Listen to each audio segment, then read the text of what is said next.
Today is a crossover episode, if you will, my lovelies. We are bouncing back and forth between voiceover and writing today, two of the pillars upon which I build my empire. Ha ha ha ha. Just kidding. I mean, not really, but sort of.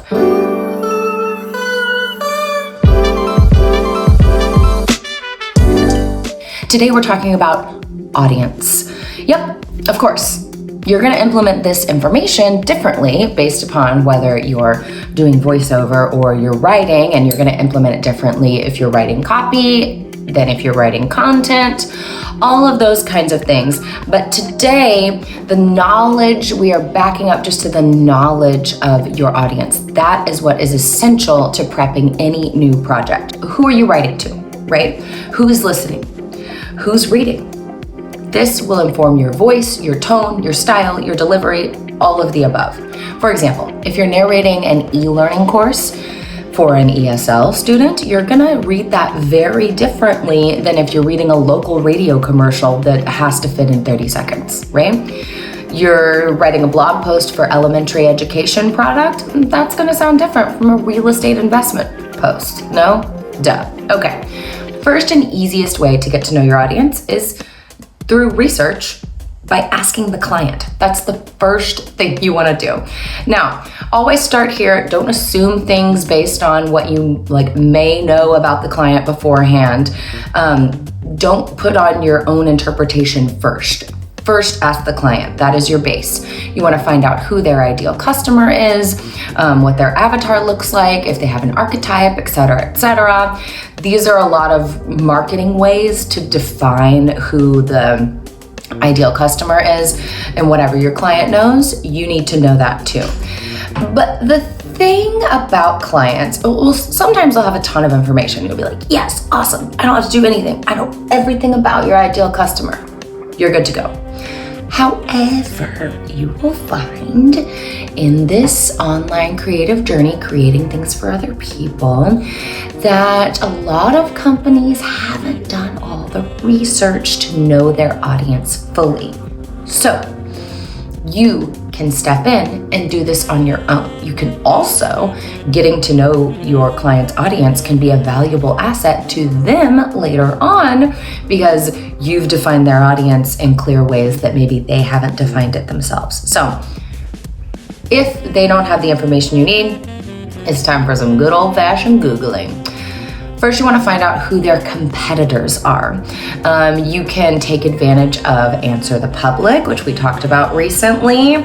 Go back and watch that video if you'd like. You can see what people are searching for on the subject. You can learn what similar sites are posting or publishing on the topic. And then you're going to compile an avatar for yourself, right? Now, I'm going to explain this in formal terms today, but it's not necessarily necessary to do it super formally every time you take on a new client, because some clients just want a basic explainer video and go, right? You need a basic idea, and you don't want to spend more time researching the audience than you do actually working on the project. Sometimes you might do 50-50 even, but you want to make sure you're not spending 3 hours researching their audience when it's only, a 200-word project. So you're gonna try to find that balance. We all about balance. You wanna work smarter, not harder, but you don't wanna go in with just no idea of who their audience is, right? So here are the things you wanna know for sure. You wanna know audience range, age range. Are you talking to middle school kids, nursing home residents, or busy moms, right? Completely different ways of speaking and writing. Audience gender, right? There are gonna be few products these days that sell only to men, only to women, only to non-binary customers. It's more fluid now than it's ever been, right? But if your audience, based on client research, is 85% male identifying or 75% female identifying, right? You want to keep that in mind. That will play upon how you speak to them, right? If the audience is truly a pretty even mix of both, then you want to keep that in mind as well. You don't want to write, "Hey girl," into the copy if 45% of your readers are like, "That's not me," right? You don't want to alienate them by writing things like that. Another thing that you're going to want to know is income. So especially when you're selling something, would be like, more specifically in the copy or the commercial world, but you need to know what's expensive to your audience, because that's variable for every person based on income. If it's a single mom of 2 working 3 jobs, then trying to sell her anything is going to be difficult, right? You really want to convince her that it's going to help her save time, save this, save that, whatever, in order for her to invest money in that. If you're selling a luxury good, well, then chances are your audience has more disposable income, right? You're going to focus more on selling to their ego or their fear of missing out, that FOMO stuff. So whether you're going to spend 3 minutes or 3 hours, and 3 hours is justified for a lot of projects to get to know the audience, worth the time, it always is going to pay off in the end. You're like a comedian on the road, playing to different towns all across America, right? Some jokes are going to play in New York City that ain't going to fly in Cincinnati. So know your audience.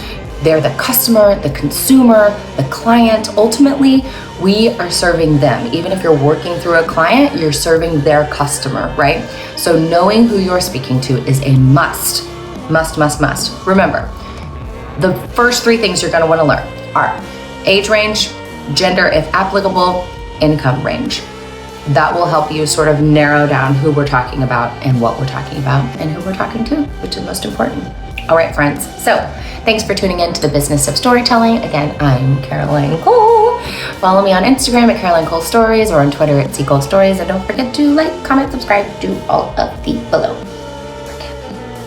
Bye.